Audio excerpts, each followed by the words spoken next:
নমস্কাৰ today news 24 চেনেলটোলৈ আপোনালোকক স্বাগতম জনাইছো। আজি জানুৱাৰী 21 তাৰিখ।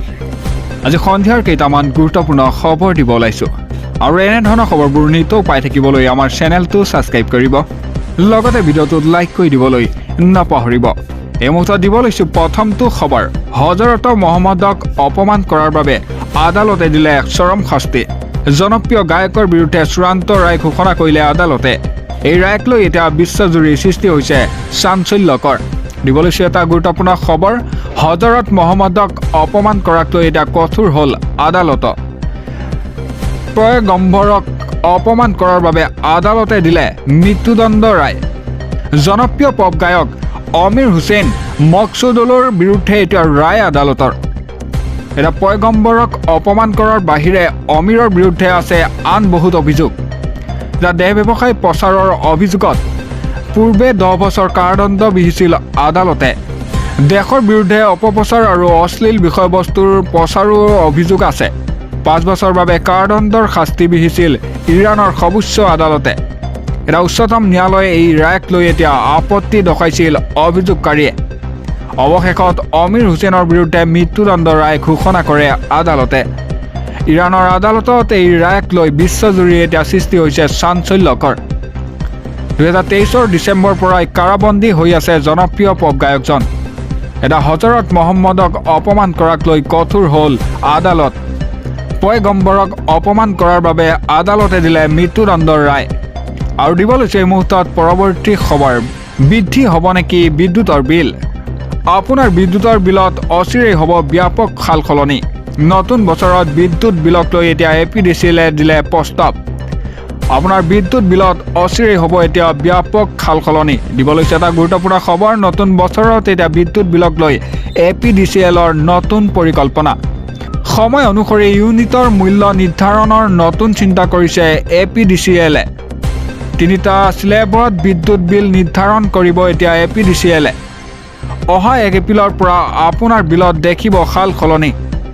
প্ৰথম স্লেবত দিনৰ ভাগত হ'ব প্ৰতি ইউনিটত 6.99 টকা। পুৱা 6 বজাৰ পৰা সন্ধিয়া 5 বজালৈ প্ৰতি ইউনিটত 6.99 টকা। এটা দ্বিতীয় স্লেবত পিক আৱাৰত প্ৰতি ইউনিটত নিৰ্ধাৰণ হ'ব 9.62 টকা। এটা সন্ধিয়া 5 বজাৰ পৰা নিশা 12 বজালৈ প্ৰতি ইউনিটত 9.62 টকা। এটা তৃতীয় স্লেবত নিশাৰ ভাগত 8.94 টকা নিৰ্ধাৰণ প্ৰতি ইউনিটত। এটা নিশা 12 বজাৰ পৰা পুৱা 6 বজালৈ প্ৰতি ইউনিটত 8.94 টকা। এই সাল সলনিৰ বাবে AERCক আবেদন দাখিল কৰিছে APDCLে। আৰু দিব লৈছে এই মুহূৰ্তত পৰৱৰ্তী খবৰ। দেশ কঁপোৱা আৰজিকৰ মেডিকেল কলেজৰ ভয়ংকৰ কাণ্ড কৰা মূল অভিযুক্তলৈ যাৱজ্জীৱন কাৰাদণ্ডৰ শাস্তি। এটা যাৱজ্জীৱন কাৰাদণ্ডৰ লগতে সঞ্চয় ৰায়ক 50,000 টকা জৰিমনা দিয়া হৈছে। দিব লৈছে এটা গুৰুত্বপূৰ্ণ খবৰ। আৰজিকৰ মেডিকেল কলেজৰ ধৰ্ষণ কাণ্ডৰ মূল অভিযুক্তলৈ শাস্তিৰ ঘোষণা কৰিছে।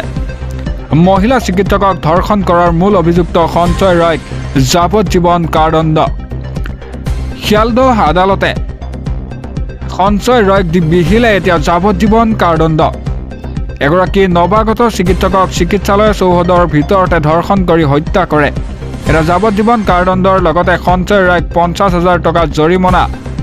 লগতে ইয়াৰ বিপৰীতে সঞ্চয় ৰায়ক মৃত্যুদণ্ডৰ ৰায় বিচাৰিছিল CBI।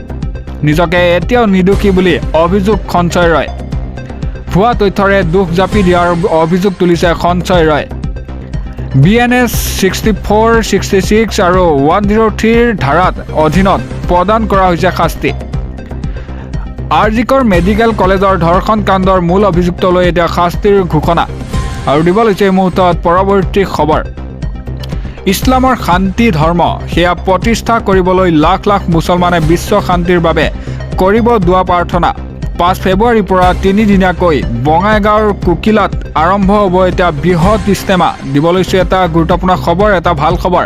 বিশ্ববাসীৰ শান্তিৰ বাবে লাখ লাখ মুছলমানে কৰিব এতিয়া সমূহীয়া দোৱা প্ৰাৰ্থনা।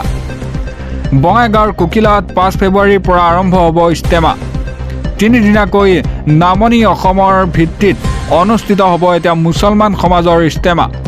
12খনকৈ জিলা সামৰি অনুষ্ঠিত হ'ব এই ইজতেমা।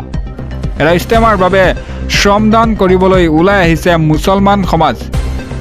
ড্ৰাগছ, নিচাজাতীয় সামগ্ৰী, বাল্য বিবাহৰ বিৰুদ্ধে সজাগতা সৃষ্টি কৰিব মুছলমান লোকে। ভিন্ন ধৰ্মীয় লোকৰ মাজত ভাতৃত্ববোধ ৰক্ষা কৰিবলৈ চেষ্টা কৰিব এতিয়া মুছলমান লোকে। ইছলামৰ শান্তিৰ ধৰ্ম দাবীৰে অনুষ্ঠিত কৰা হৈছে এই ইজতেমা। বিশ্বৰ শান্তিৰ বাবে লাখ লাখ মুছলমানে কৰিব এতিয়া সমূহীয়া দোৱা প্ৰাৰ্থনা। বঙাইগাঁও কুকিলাত 5 ফেব্ৰুৱাৰীৰ পৰা আৰম্ভ হ'ব এই ইজতেমা। আৰু দিব লৈছে এই মুহূৰ্তত পৰৱৰ্তী খবৰ। পঞ্চায়ত নিৰ্বাচনৰ পূৰ্বে শক্তি বৃদ্ধি পালে কংগ্ৰেছৰ। জুৰিয়াৰ শতাধিকৰ জনসংখ্যা নেতাকৰ্মীয়ে যোগদান কৰিলে কংগ্ৰেছত। বিজেপি AIUDFৰ এৰি প্ৰায় 400 নেতাকৰ্মী কংগ্ৰেছত যোগদান কৰে। দিব লৈছে এটা গুৰুত্বপূৰ্ণ খবৰ। পঞ্চায়ত নিৰ্বাচনৰ পূৰ্বেই শক্তি বৃদ্ধি পালে কংগ্ৰেছৰ। জুৰিয়াত শতাধিক সংখ্যালঘু নেতাকৰ্মীয়ে যোগদান কৰিলে এতিয়া কংগ্ৰেছত। বিজেপি AIUDF এৰি প্ৰায় 400 নেতাকৰ্মীয়ে কংগ্ৰেছত যোগদান কৰে। পঞ্চায়ত নিৰ্বাচনক লৈ নিজৰ সাংগঠনিক ভেটি শক্তিশালী কৰিছে ৰাজনৈতিক দলে। এটা কংগ্ৰেছে ৰাজ্যৰ চুকে কোণে শক্তিশালী কৰিছে নিজৰ সাংগঠনিক ভেটি। এটা জুৰিয়া 10 গাঁৱত নুৰুল হুদাৰ উপস্থিতিত কংগ্ৰেছৰ যোগদান এতিয়া কাৰ্যসূচী।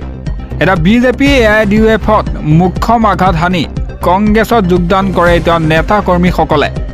বিজেপি AIUDFৰ বিভাজনকামী নীতিত অসন্তুষ্ট হৈ এতিয়া কংগ্ৰেছত যোগদান কৰে দাবী হুদাৰ।